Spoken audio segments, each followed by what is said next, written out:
So hello guys, आप सभी का बहुत बहुत स्वागत है आज के इस वीडियो में। और ये जो वीडियो है ये है हमारे जनरल एक्सेप्शंस चैप्टर का फर्स्ट वीडियो। एंड ये जो चैप्टर है जनरल एक्सेप्शंस, ये एक बहुत इंपॉर्टेंट चैप्टर है बोथ आपके आईपीसी बेयर एक्ट के हिसाब से एंड इसी के साथ साथ आपका जो ये है आपका जो सिलेबस है सीयू का, उसके हिसाब से भी एक बहुत इंपॉर्टेंट चैप्टर है। अब जैसे इस चैप्टर के नाम से समझ में आ रहा है कि ये बात करता है जनरल एक्सेप्शंस के बारे में, यानी वो केसेस जहाँ पे अगर क्राइम हो गया है एंड किसी के ऊपर में दोष आया है तो वो कौन कौन सी चीज़ें हैं जो कि अगर उस क्राइम में होती है तो उसके बेसिस पे एक्सेप्शन, यानी कि जो वहाँ पे लीगल पेनल्टी है उस पेनल्टी से हम लोग छुटकारा पा सकते हैं। This chapter mainly discusses the exceptions to crime, कि कौन कौन से केसेस में जो क्राइम के एक्सेप्शंस हैं वो नहीं होते हैं। ठीक है, so this is basically general exceptions of crime. ठीक है, यानी कि नॉर्मल लैंग्वेज में जिसे हम लोग क्राइम बोल सकते हैं, अगर इस सेक्शन के हिसाब से देखा जाए तो इसमें जो जो चीज़ें हैं उनको नॉर्मल लैंग्वेज में तो क्राइम बोला जा सकता है but they are not crime. Okay, अब इस चैप्टर को समझाने से पहले मैं एक बहुत इंपॉर्टेंट चीज़ है जो कि मैं आपको बोल देना चाहता हूँ, वो ये है कि ये जो चैप्टर देता है, ये चैप्टर भले ही हमें क्राइम का एक्सेप्शन बोलता है कि इन सारे केसेस में जो क्राइम है वो नहीं माना जाएगा, बट इसका मतलब ये नहीं है कि कोई भी आदमी कैसा भी अगर क्राइम कर लेता है तो उसे इस चैप्टर के अंदर में एक्सेप्शन मिल सकती है। आपको एक बात ध्यान में होगा कि जो भी क्राइम हम लोग करते हैं उसमें दो चीज़ें होना बहुत ज़्यादा इंपॉर्टेंट होती है, mens rea and plus actus reus. Mens rea and actus reus दोनों का होना बहुत ज़्यादा इंपॉर्टेंट है। एंड इसके भी साथ साथ और भी जो इम्पोर्टेंट बात है वो ये है कि दोनों का साथ में होना बहुत ज़्यादा important. It is very important that these two must be together. तो ये जो चैप्टर है, इस चैप्टर में ये बोला जा रहा है कि जिस क्राइम में मेंस रिया और एक्टस रियस दोनों है उस केस का एक्सेप्शन हम नहीं देने वाले हैं। यानी कि अगर कोई मेंस रिया के साथ, यानी कि अगर कोई जानबूझ के कोई क्राइम करता है तो उसका एक्सेप्शन यहाँ पे है नहीं। यहाँ पे सिर्फ उन्हीं क्राइम का एक्सेप्शंस है जिसमें मेंस रिया ना हो। मीन्स अगर कोई क्राइम जो कि नॉर्मल लैंग्वेज में क्राइम बोला जा सकता है बट अगर उसमें मेंस रिया नहीं है तो ही हम उसे इस चैप्टर के अंदर में देख सकते हैं। If there is presence of mens rea then there is no exception. Exception can only be given when there is no mens rea. Okay, तो ये एक बहुत इंपॉर्टेंट बात आपको याद रखना है कि क्राइम का एक्सेप्शन, यानी कि रेप जैसे बड़े बड़े क्राइम्स का एक्सेप्शन, मर्डर जैसे बड़े बड़े क्राइम्स का एक्सेप्शन ये यहाँ पे है नहीं।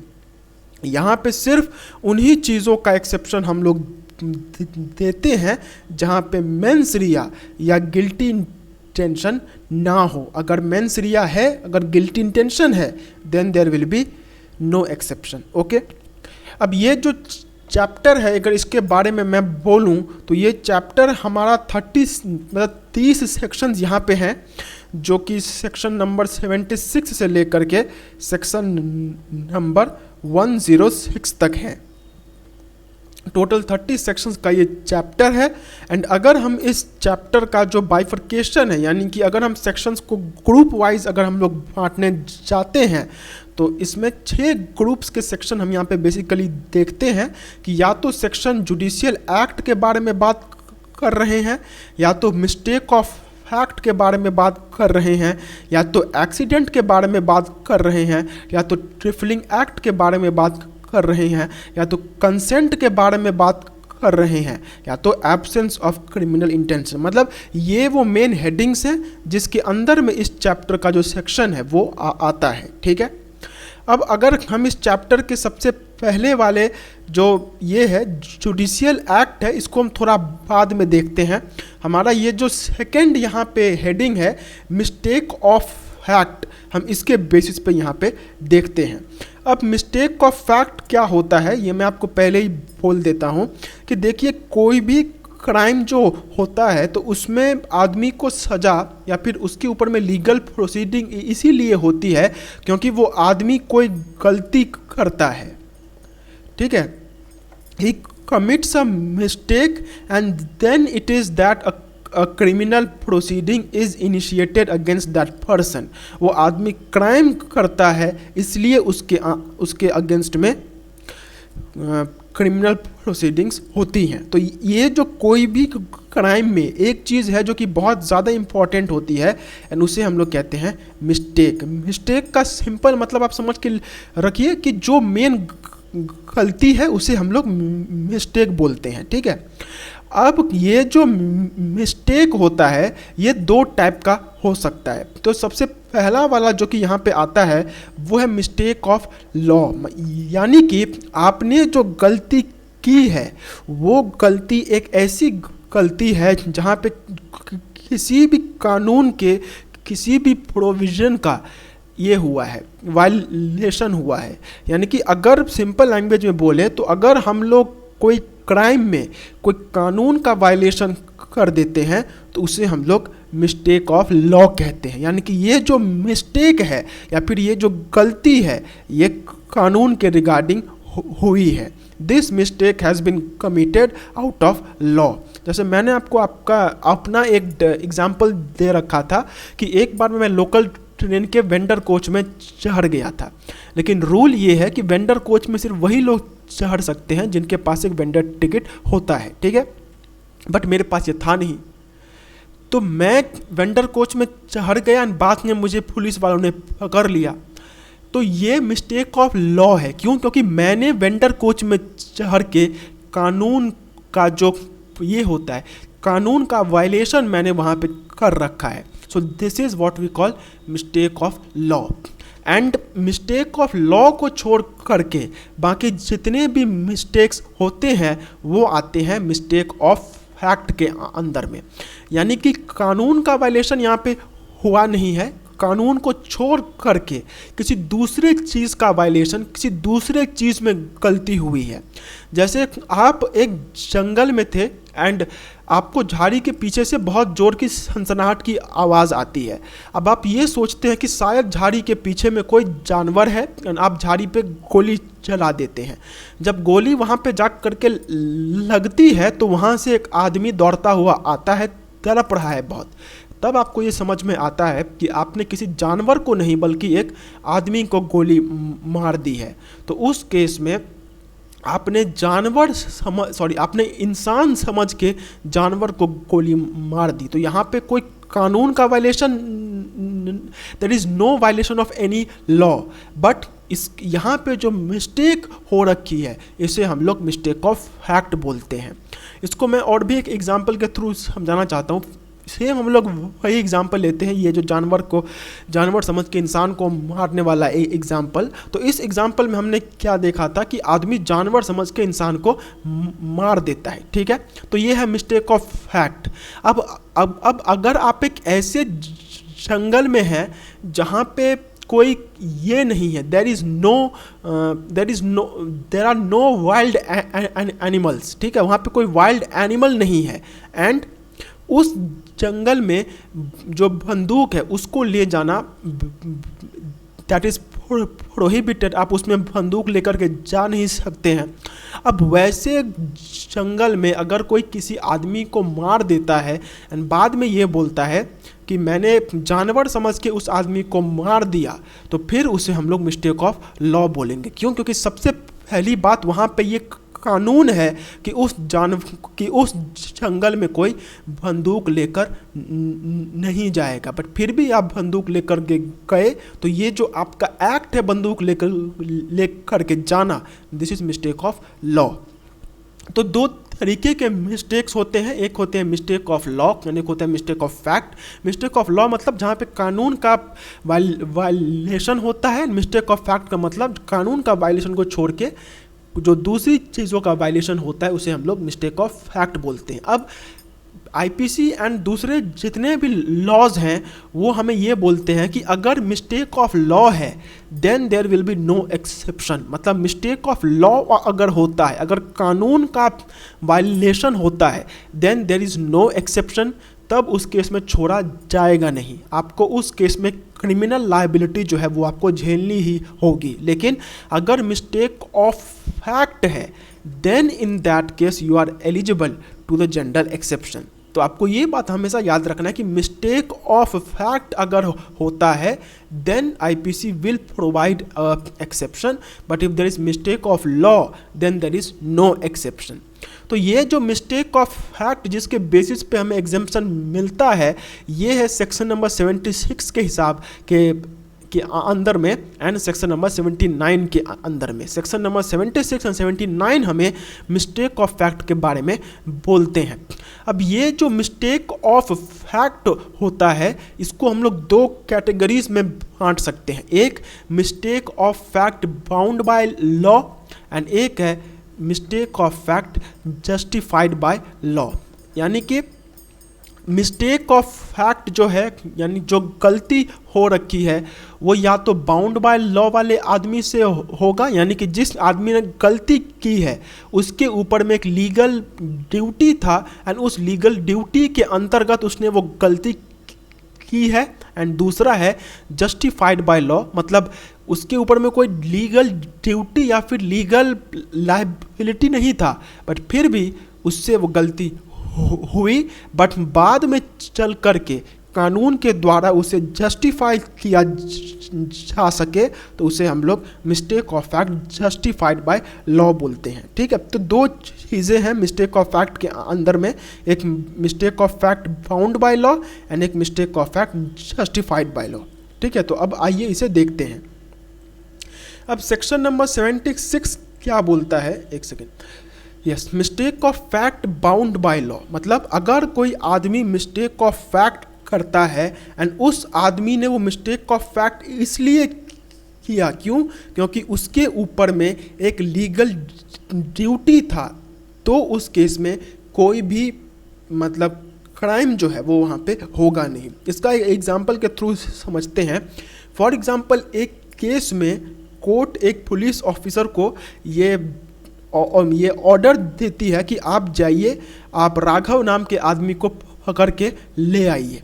अब वो पुलिस वाला जाकर के राघव नाम के आदमी को तो पकड़ लेता है, बट राघव जिसे कोर्ट ने बोला था उसे ना पकड़ के वो किसी दूसरे राघव को पकड़ करके कोर्ट में ले आता है। Now this is a mistake of fact, क्योंकि यहाँ पे पुलिस वाले ने कोई कानून का उल्लंघन क्योंकि यहाँ पे उस पुलिस वाले ने किसी कानून का उल्लंघन नहीं किया है, तो this is a mistake of fact. But ये जो मिस्टेक ऑफ फैक्ट है ये उसने तब किया when he was bound by law, मतलब उसे कानून ने बोल रखा था एंड इस वजह से उसने उस आदमी को उठा लिया, तो इस केस में उसे एक्सेप्शन मिल सकता है। यानी कि अगर पुलिस वाले को ड्यूटी के टाइम पे अगर कोर्ट बोलता है कि आप इस आदमी को पकड़ के ले आइए, बट वो किसी दूसरे आदमी को पकड़ करके ले आता है, then in that case he will be, मतलब वहाँ पे कोई क्रिमिनल चार्ज होगा नहीं अगेंस्ट द पुलिस ऑफिसर। क्यों? क्योंकि वो अपनी ड्यूटी कर रहा था एंड इस केस में एक्सेप्शन होता है। फिर इसके बाद है कि या तो वो अपनी ड्यूटी पे था, यानी कि he was bound by law, उसे कोर्ट ने बोल रखा था, तो that is the reason he was bound by law. और एक होता है कि कोर्ट ने डायरेक्टली नहीं बोल रखा था, बट फिर भी उस आदमी को ये लगता है कि he is bound by law, मतलब उसे कोर्ट ने नहीं बोल रखा है बट फिर भी वो एजम्पशन ले करके चलता है कि उसे कोर्ट ने बोल रखा है, then in that case he is also, मतलब तब उस केस में भी ये जो एक्सेप्शन है वो काम आता है। यानी कि अगर किसी पुलिस ऑफिसर को कोर्ट ने नहीं बोला है बट फिर भी वो अगर किसी दूसरे को पकड़ करके ले आता है, then in that case he was not bound by law but still he has done the mistake of fact, then this is an exception. तो mistake of fact bound by law ये बोलता है कि अगर कोई भी आदमी मिस्टेक ऑफ फैक्ट वाली गलती करता है तो उस केस में उसे अगर वो बाउंड बाय लॉ था, यानी कि अगर कोई लीगल ड्यूटी उसके ऊपर में थी, या तो वो ये समझ रहा था कि लीगल ड्यूटी उसके ऊपर में है, तो उस केस में कोई क्राइम होगा नहीं। ठीक है। फिर 79 सेक्शन में क्या बोल रहा है, mistake of fact justified by law. Means if anyone commits any act which is justified by law or by reason or mistake of fact and by not by reason or mistake of law believes himself to be justified by law। यानी कि simple language में अगर किसी आदमी ने ये काम कर दिया when he was not justified by law, sorry when he was not bound by law, पर बाद में चल के अगर उसका वो जो एक्ट है वो जस्टिफाइड हो जाता है, then in that case also it will not be a crime. अब इसका मैं एक एग्जांपल समझ लेता हूँ। फॉर एग्जांपल, आपको ये मालूम चलता है कि आपका जो ये है, आपका जो पड़ोसी है वो अपनी बीवी को रोज़ मारता है, उसने उसे इतना मारा है कि उसको मतलब the wife is now almost dying. मतलब ये झूठ है बट आपको ये लगता है, तो आप क्या करते हैं कि उसकी बीवी को बचाने के लिए आप उस आदमी को एक दिन किडनैप कर लेते हैं। ठीक है। Now although you have kidnapped that person, तो आपने यहाँ पे मिस्टेक ऑफ फैक्ट तो किया है, आपसे गलती तो हुई है, बट ये जो गलती है इसको बाद में जस्टिफाई किया जा सकता है। वाई? बिकॉज आपको ये लगा कि वो आदमी अपनी बीवी को मार रहा है, इसीलिए आपने उसे पकड़ा। So that is the reason, इस केस में ये एक्सेप्शन होगा। मतलब अगर कोई आदमी कोई गलती करता है, मतलब वो असली में वो मतलब in reality he was not beating his wife, but still you had an assumption that he was beating his wife, तो आपने गुड फेथ में विदाउट एनी मेंस रिया आपने उसे बंदी बना लिया ताकि वो अपनी बीवी को और ना मारे। तो वो आदमी अगर बाद में चल के आपके अगेंस्ट में कोई किडनैपिंग का केस दे देता है, अगर आप ये प्रूफ कर देते हैं कि मैंने उसे इसलिए किडनैप किया क्योंकि मेरे हिसाब से ये था, शायद वो अपनी बीवी को मार रहा था एंड उसकी बीवी को बचाने के लिए मैंने उसे किडनैप किया, तो आपने यहाँ पे गलती तो की, आपने उसे किडनैप कर लिया, बट बाद में चल के कानून में ये जस्टिफाई हो सकता है। कोर्ट बोल सकता है कि हाँ ठीक है, आपने एक जस्टिफाइड रीज़न के लिए उसे किडनैप किया, so then there will be no criminal proceeding against you. ठीक है। फिर इसके बाद है एक्ट ऑफ, अब हमने 76 एंड 79 हमने पढ़ लिया। देखिए 76 के बाद 77 78 पढ़ाने का मैं इसे बाद में इसलिए पढ़ाता हूँ क्योंकि 76 एंड 79 एक ही जैसा है। अब इसको क्यों आईपीसी में अलग अलग सेक्शंस में दिया गया है आई डोंट नो। ठीक है। अब ये जो सेक्शन नंबर 2 एंड 3 है, सॉरी 2 एंड 3 नहीं, 77 एंड 78 है, ये बात करते हैं जुडिशियल एक्ट के बारे में। यानी अगर कोर्ट में कोई प्रोसीडिंग चल रही है या फिर कोर्ट के प्रोसीडिंग के हिसाब से कोई काम हो रहा है, then what will be the outcome in that case. तो ये section number 77 and section number 78 में बोला जा रहा है। तो सेक्शन नंबर 77 क्या बोलता है, एक्ट ऑफ जज व्हेन एक्टिंग जुडिशियली। अब अगर एक जज जब वो अपनी ऑफिस में, ऑफिस यानी कि वो जब कोर्ट में है, तो कोर्ट में वो जो भी करेगा, any nobody can raise a question against him. And ये बात हम जानते भी हैं कि कोर्ट में जज जब बैठ जाता है तो उसके बाद जज जो भी करता है, nobody can claim against that. तो ये सेक्शन क्या बोलता है कि अगर कोई जज अपने जुडिशियल पावर में, यानी कि जब वो कोर्ट में था तो उस टाइम पे वो अगर कोई ऐसा एक्ट कर देता है जो कि नॉर्मल टाइम में क्राइम होगा, but still it will not be a crime. Why? Because act of जज व्हेन एक्टिंग जुडिशियली, इस सेक्शन नंबर 77 के हिसाब से उन्हें ये एक्सेप्शन दी गई है। जज जब अपना ऑफिशियल ड्यूटी कर रहा है, then in that case no criminal proceeding can be initiated against the जज। एंड ये क्यों दिया गया है, ताकि जज जो है वो बेफिक्र हो करके अपना जजमेंट दे सके। अगर ऐसा, if this section was not there, तो हर एक जज इस बात से डरता कि भाई मैं अभी तो जजमेंट तो दे रहा हूँ, बट बाद में चल के मेरे ही अगेंस्ट में कोई केस हो जाएगा।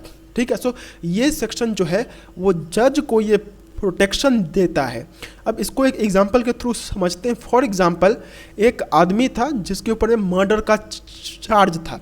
अब अगर जो जज है वो उसे मौत की सज़ा सुना देता है, तो मौत की सज़ा को सुनकर अगर उस अक्यूज्ड की जो माँ है वो अगर मर जाती है हार्ट अटैक से या फिर कोई भी सदमे से, तो बाद में चल करके उसका जो पति या फिर उसका जो घर वाले हैं वो जज के खिलाफ केस नहीं कर सकते हैं। दे कैन नॉट से कि जज ने वैसा जजमेंट दिया, उसकी वजह से मेरी वाइफ को ऐसा हुआ। No, you can not do that. जज को पूरी प्रोटेक्शन है सेक्शन नंबर 77 के हिसाब से कि वो जब जुडिशियली काम कर रहा है then no criminal proceeding will be against the जज। ओके, फिर इसके बाद आता है कि act done pursuant to the judgement और ऑर्डर ऑफ कोर्ट। अब ये जो सेक्शन है ये सेक्शन नंबर 77 का एक डेरिवेशन है। सेक्शन नंबर 77 में हमने जज का प्रोटेक्शन देखा था। सेक्शन नंबर 78 जो है वो जज को छोड़ करके कोर्ट के जो अन्य लोग होते हैं उनको प्रोटेक्शन देता है। अब ये क्या बोलता है, act done pursuant to the judgement और ऑर्डर ऑफ अ कोर्ट। अब कोर्ट अगर कोई ऑर्डर देता है एंड उसके ऑर्डर के अगेंस्ट में अगर कोई एक्ट हो जाता है then no criminal proceeding can be initiated against the act. अब अगर कोर्ट एक आदमी को कोर्ट अगर पुलिस वाले को बोलता है कि ले जाइए और इसे 6 महीने के लिए जेल में डाल दीजिए, अब वो आदमी अगर बीच में ये करता है, मतलब बीच में मिसबिहेव करता है या फिर वो पुलिस वालों को मारने की कोशिश करता है, तो उस केस में पुलिस वाले अगर उसके ऊपर में गोली चला देते हैं या फिर उसका बहुत ज़्यादा उसको चोट पहुंचाते हैं इन द सेंस उसको, मतलब अगर कोई कैदी यहाँ पे गलत तरीके से व्यवहार करता है तो उस केस में अगर पुलिस वाले उसको कुछ समझाने के लिए या फिर उसको कंट्रोल में रखने के लिए वो लोग अगर कुछ ऐसा कर देते हैं जो कि नॉर्मली क्राइम होता, बट क्योंकि वो जज के ऑर्डर के अगेंस्ट में किया जा रहा है, so that is not a crime. तो कोई भी आदमी जो कि जजमेंट के अगेंस्ट में या तो कोर्ट के ऑर्डर के अगेंस्ट में कोई काम करता है एंड उससे कुछ गलत चीज़ हो जाती है then it will be no crime. Court ने कोई ऑर्डर दिया एंड उसके अगेंस्ट में कोई काम करते वक्त अगर कोई क्राइम हो जाता है then there will be no crime. Okay, फिर इसके बाद आता है accident in doing a lawful act. अब हम दूसरे वाले में सेक्शन में आ चुके हैं। हमने यहाँ पे मिस्टेक ऑफ एक्ट देख लिया, जुडिशियल एक्ट देख लिया। अब हम तीसरे हेडिंग के अंदर में आ रहे हैं जो कि है एक्सीडेंट। अब देखिए एक्सीडेंट जो है वो जाहिर सी बात है कि उसमें किसी का मेंस रिहा होता नहीं है क्योंकि एक्सीडेंट गलती से होता है, so there cannot be any kind of mens rea. ठीक है, सो ये सेक्शन क्या बोलता है, according to section 80 if anyone commits any offence by accident और मिसफॉर्च्यून विदाउट मैलाफाइट और without knowledge in performance of his legal duty in legal manner with proper care and caution is no offence. मतलब अगर accidentally कोई काम हो जाता है then there is no offence. मतलब अगर आप कोई लॉफुल एक्ट कर रहे हैं, मतलब अगर आप फॉर एग्जाम्पल लॉफुल, मतलब यहाँ पे ये नहीं है कि illegal and legal, no. For example इसको हम लोग ऐसे बोल सकते हैं कि अगर आप 60 किलोमीटर पर आवर की स्पीड से अपनी कार को चला रहे हैं, अब वैसा स्पीड में you are not over speeding, आपने हेलमेट तो होगा नहीं, आपने सीट बेल्ट लगा रखा है, आपने सारे सेफ्टी प्रिकॉशंस ले रखे हैं, बट फिर भी वहाँ पे एक्सीडेंट हो जाता है। तो यहाँ पे जो एक्सीडेंट हुआ है ये एक लॉफुल एक्ट को करते वक्त हो रखा है। आप वहाँ पे गाड़ी जो है वो कानून के दायरे में ही चला रहे थे, बट फिर भी कोई एक्सीडेंट अगर हो जाता है then there is no crime.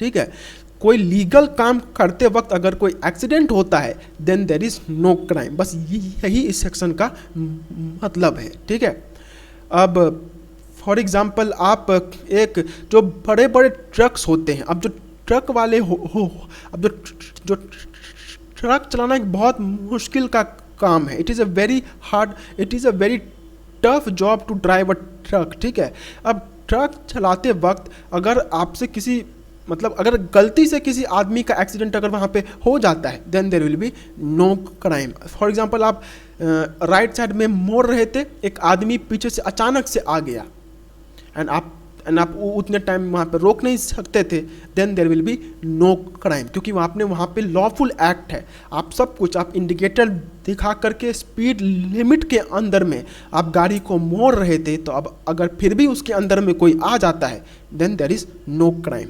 ठीक है, फिर act likely to cause harm but done without criminal intent and to prevent other harm.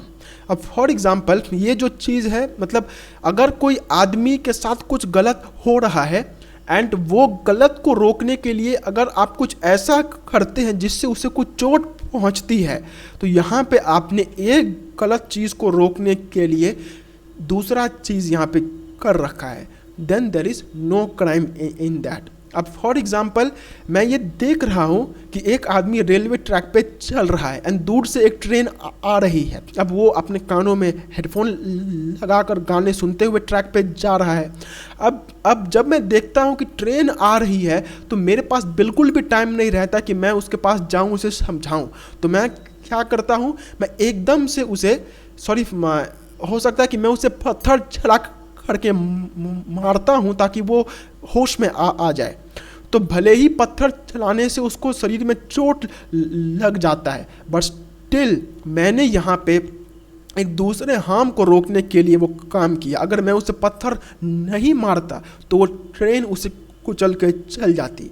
तो एक चीज़ को रोकने के लिए अगर दूसरी चीज़ की जाती है, वो भी ये इसके साथ, मतलब without criminal intent, then there is no crime.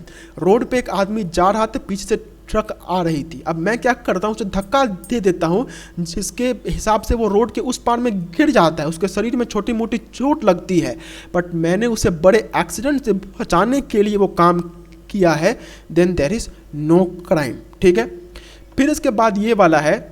अब ये जो हमारा चैप्टर है, मतलब अब ये जो सेक्शन नंबर 82 है, ये है बेसिकली अनसाउंडनेस ऑफ माइंड के ऊपर में, कि हम जानते हैं कि अगर कोई आदमी इंसेन है, so in that case there is no crime which can be done by the person. अब अगर हम इस चैप्टर के बारे में, इस सेक्शन के बारे में देखें, act of a child under 7 years of age, यानी 7 साल से कम उम्र का बच्चा कोई भी क्राइम अगर करता है then there is no crime. Yes, IPC हमें ये बोलता है कि 7 साल से कम उम्र का बच्चा कोई भी क्राइम नहीं कर सकता है। भले ही उस बच्चे के अंदर में मेंस रिया था, भले ही उस बच्चे ने एक्टस रियस किया, अगर वो किसी का मर्डर कर देता है, अगर वो किसी का रेप जैसा चीज़ भी कर देता है, फिर भी उसे आईपीसी के अंदर में ये छूट दे दिया गया है। अब आप बोलेंगे सर ये कैसी चीज़ हुई, तो देखिए, अगर 7 साल से कम उम्र का बच्चा कोई वैसा काम करता है तो जाहिर सी बात है वो बच्चा वो खुद नहीं कर सकता। इट इज़ इम्पॉसिबल दैट 7 साल से कम उम्र का बच्चा खुद सोचते सोचते इतना वो क्रिमिनल माइंड डेवलप कर ले कि वो किसी का रेप, मर्डर ये सब करने लग जाए। सो 7 साल से कम उम्र का बच्चा ये नहीं कर सकता है। ओके, ठीक है, मतलब सिंपल लैंग्वेज में आप इतना बस समझ के रखिए कि 7 साल से कम उम्र का बच्चा कोई क्राइम नहीं कर सकता है, भले उसने कैसा भी कांड क्यों ना कर दिया हो, but still there is no crime. ठीक है, फिर इसके बाद आता है act of a child above 7 and under 12 of immature understanding. अब 7 साल से लेकर के 12 साल तक का अगर कोई बच्चा है, if any minor child is between 7 and 12 years of age and not attain the maturity of what is wrong and contrary to the law at the time of commission of offense is not liable to be convicted and punished।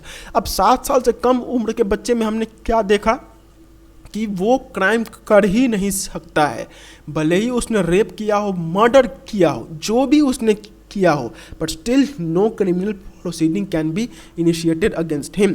But section number 83 जो है ये उससे थोड़ा सा अलग है। ये क्या बोलता है कि 7 साल से 12 साल का बच्चा, इसको भी एक्सेप्शन है, he is also exempted from doing any crime but only when there is वो प्रूव अगर हो जाता है कि उसको इमेच्योर अंडरस्टैंड, मतलब सिंपल लैंग्वेज में अगर बोले तो 7 साल से 12 साल का बच्चा अगर कोई क्राइम करता है एंड ये अगर प्रूव हो जाए कि उसमें वो सोचने की शक्ति नहीं थी, then there will be no crime. But अगर ये प्रूव होता है कि वो बच्चा समझदार था, he had an understanding, then there will be, मतलब तब वहाँ पे कन्विक्शन होगा, पनिशमेंट भी होगी, बट एक नॉर्मल जो एडल्ट को पनिशमेंट मिलती है वैसा नहीं होगा।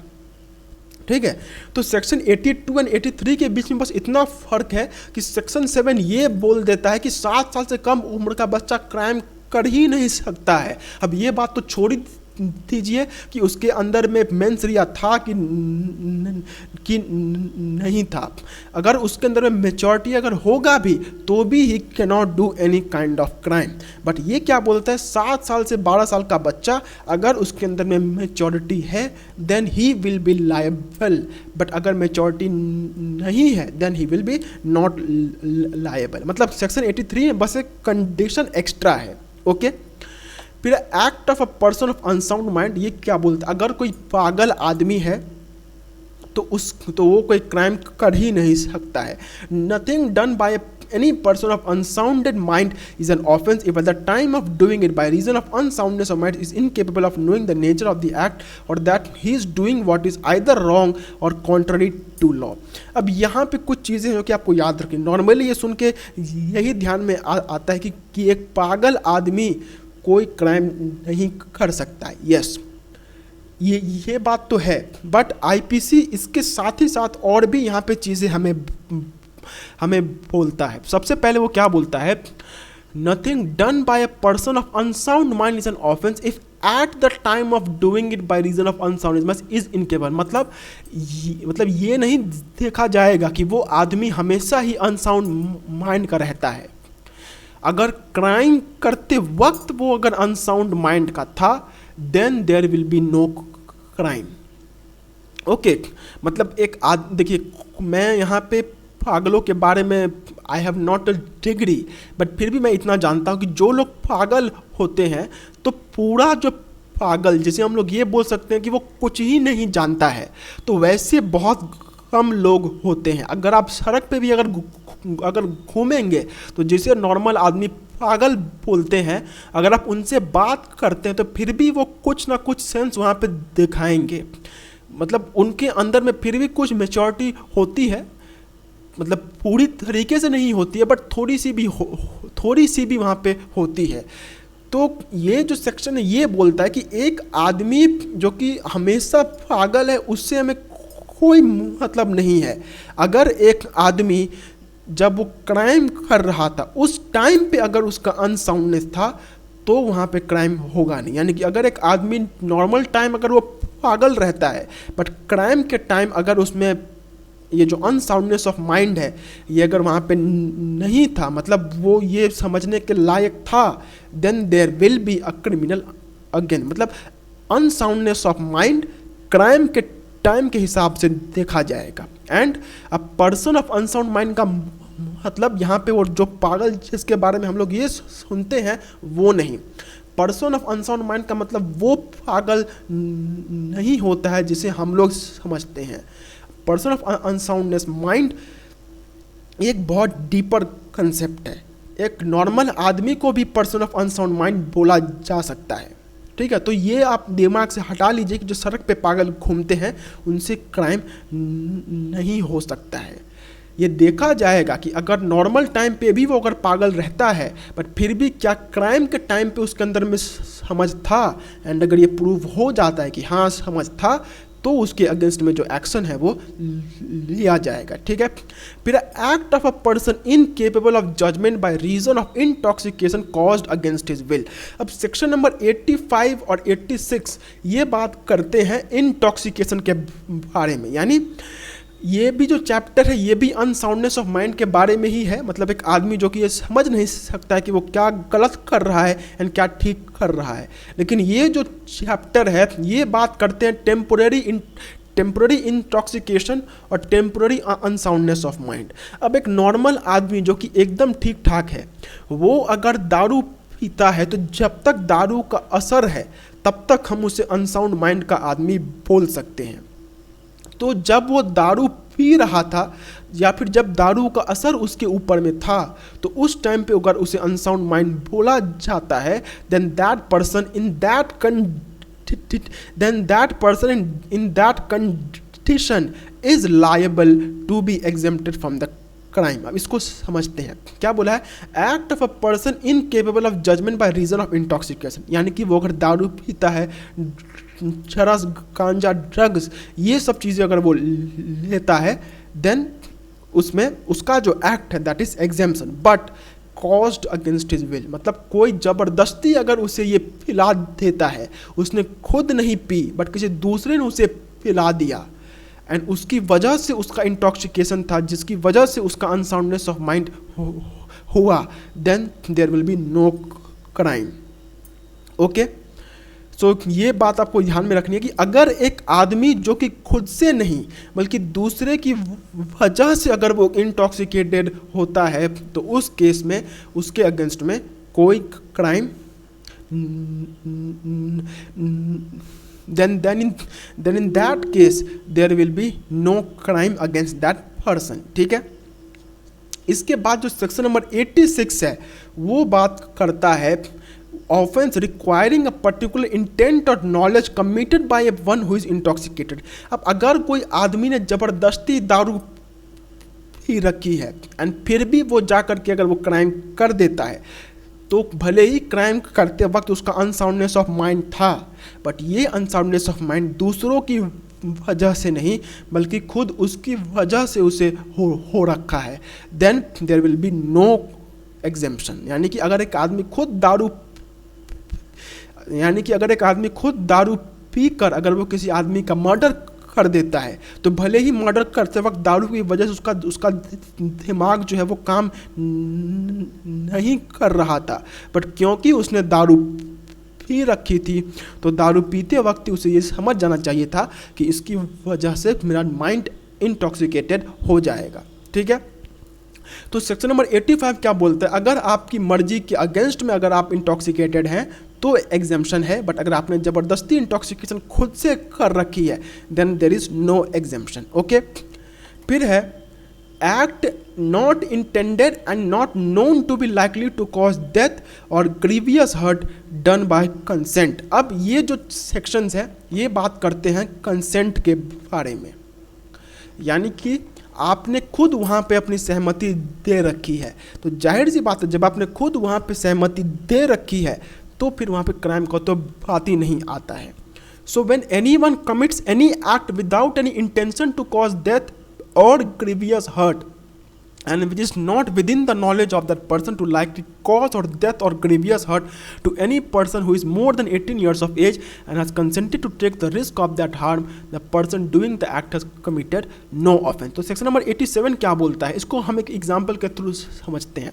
फॉर एग्जाम्पल अगर आप पहाड़ों पे बंजी जंपिंग करने जाते हैं, ठीक है, और जब आप बंजी जंपिंग करने के लिए वहाँ पे जाते हैं, उस प्लेटफॉर्म पे जब आप चढ़ते हैं तो जाहिर सी बात है आपने वहाँ पे उसको तो कंसेंट तो दे रखा था, कोई ज़बरदस्ती आपको वहाँ पे तो ला नहीं सकता है, आप तो वहाँ पे खुद अपनी मर्जी से जाएंगे, तो आपने कंसेंट दे रखा है।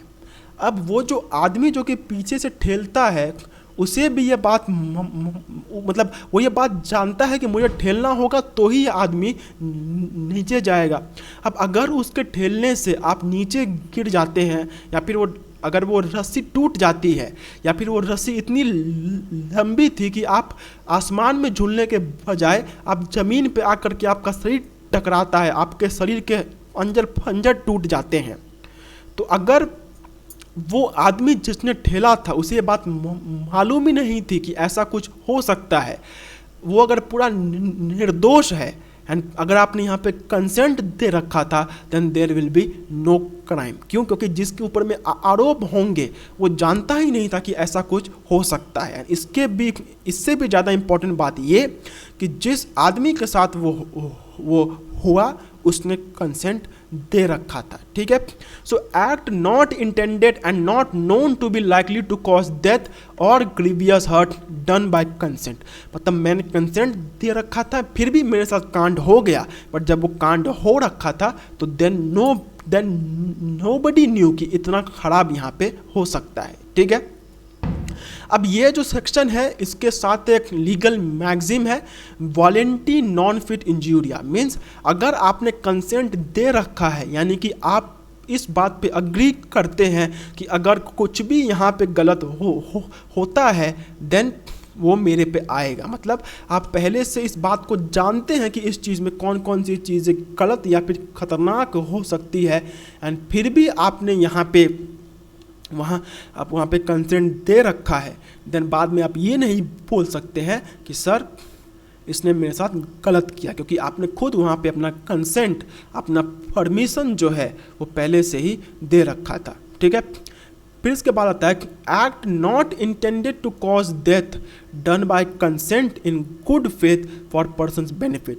नाउ अब ये वाले बात बोलते हैं act not intended to cause death done by consent in good faith for person's benefit। अब अगर किसी ने मुझे कंसेंट दे रखा है एंड उसकी भलाई के लिए मैं अगर कोई ऐसा काम करता हूँ जिसकी वजह से उस आदमी को नुकसान होता है, तो यहाँ पे भी उसने मुझे कंसेंट दे रखा था, देन आई कैनॉट से कि भाई उसने मेरे साथ गलत किया, which is nothing which is not intended to cause death is an offense by reason of any harm which is it may cause or be intended by the doer to cause or be known by the doer to be likely to cause to any person for whose benefit it is done in good faith and who has given a consent whether express or implied to suffer that harm or take the risk of that person। मतलब यहाँ पे बोला जा रहा है कि अगर कोई खतरनाक चीज़ है एंड वो खतरनाक चीज़ एक आदमी आपके साथ करना चाहता है, बट अगर आपने वहाँ पे आपका जो कंसेंट है वो अगर आपने दे रखा था, तो बाद में आप ये नहीं बोल सकते हैं कि सर उस आदमी ने मेरे साथ गलत किया। इसको एक एग्जांपल के थ्रू समझते हैं। हम डॉक्टरों से बहुत बार सुनते हैं ना, डॉक्टर से बहुत बार हमें सुनने में आता है कि ये जो ऑपरेशन है इसका मैं कुछ रिजल्ट नहीं बोल सकता हूँ, I am not sure about the results of this operation. हो सकता है कि सक्सेसफुल हो सकता है कि सक्सेसफुल ना हो, या फिर हो ही सकता है कि आदमी का मौत हो जाए। मतलब अगर एक ऐसा ऑपरेशन है जो कि 100 में से 1 या 2 सक्सेसफुल होते हैं, तो जो डॉक्टर है वो ये बात जानता है कि ये जो मैं करने जा रहा हूँ इससे इस आदमी को नुकसान होने का चांसेस बहुत ज़्यादा है या फिर होगा ही, बट फिर भी जिसके साथ मैं ये करने जा रहा हूँ वो अगर मुझे ये कंसेंट दे देता है, वो अगर मुझे ये बोल देता है कि हाँ सर ठीक है, मुझे कोई प्रॉब्लम नहीं है, आप ये रिस्क ले करके देखिए, then it will not be a crime. जैसे अगर एक डॉक्टर आपको बोलता है कि देखिए आपका ऑपरेशन तो मैं कर दूंगा लेकिन इसमें आपकी डेथ होने के चांसेस जो है वो बहुत ज़्यादा है।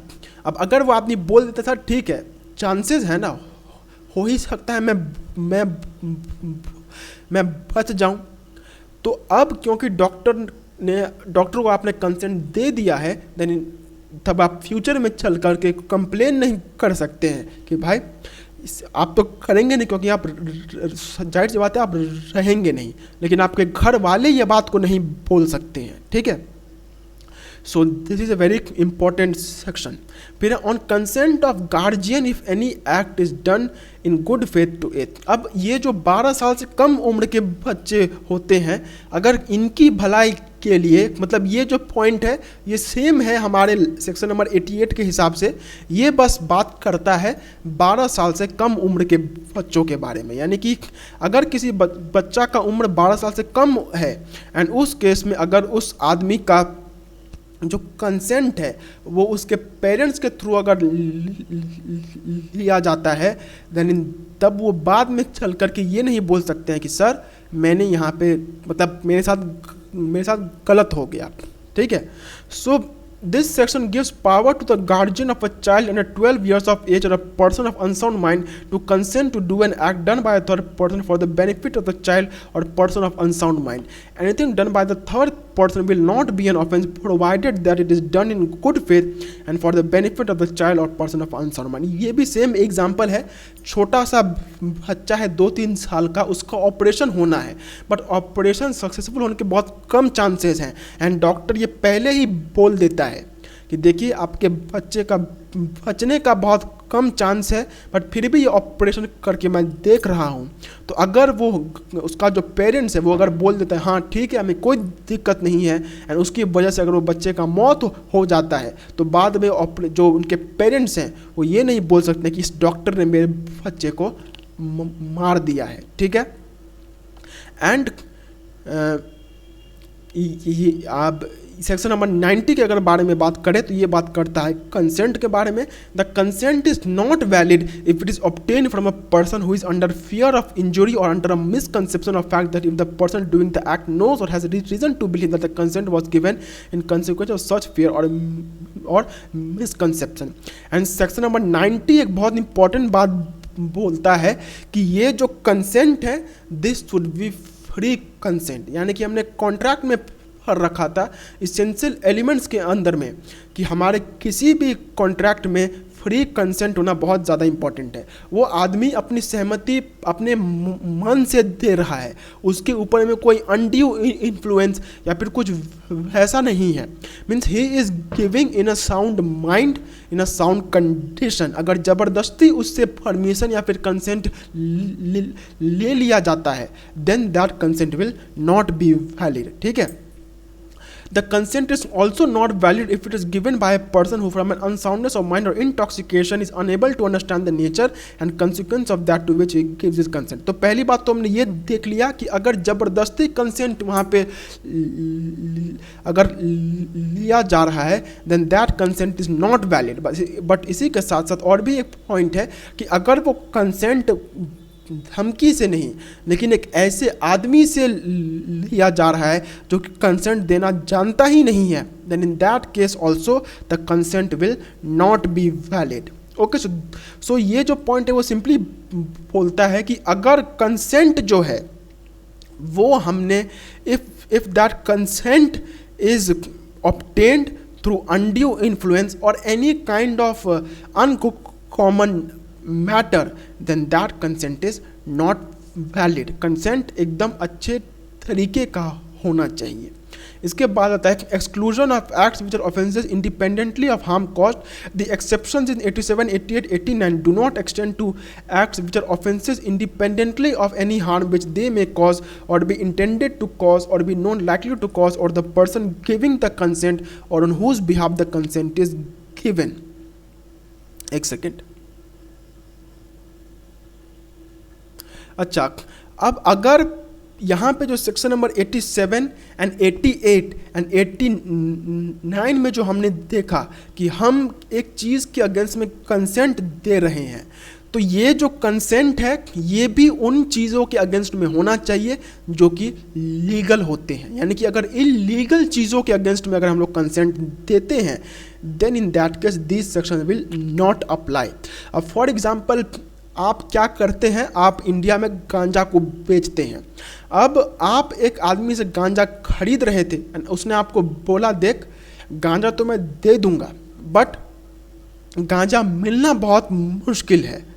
तो बाद में चल करके अगर वो आदमी मतलब गांजा मिलने का चांस 100 में से एक आदमी का था, मतलब बहुत कम चांसेस था कि आपको गांजा मिल जाए क्योंकि गवर्नमेंट का रेगुलेशन बहुत ज़्यादा था।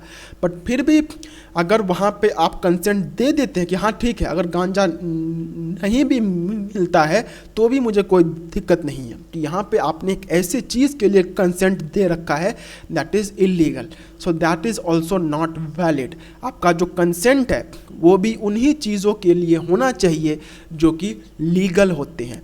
इलीगल चीज़ों के लिए कोई भी कंसेंट देना वैलिड नहीं होगा, ठीक है। सो हम यहीं पर रुकते हैं आज के सेक्शन में, सेक्शन नंबर 91 तक। अब इसके बाद है act done in good faith for the benefit of a person without consent ये सब हम बाकी के सेक्शन हम कल के वीडियो में देखने वाले हैं, ठीक है। सो आज यहीं पर रुकते हैं, मिलते हैं कल के वीडियो में। तब तक के लिए do take very good care of yourselves, have a very nice day, take care of yourselves, bye bye, जय हिंद।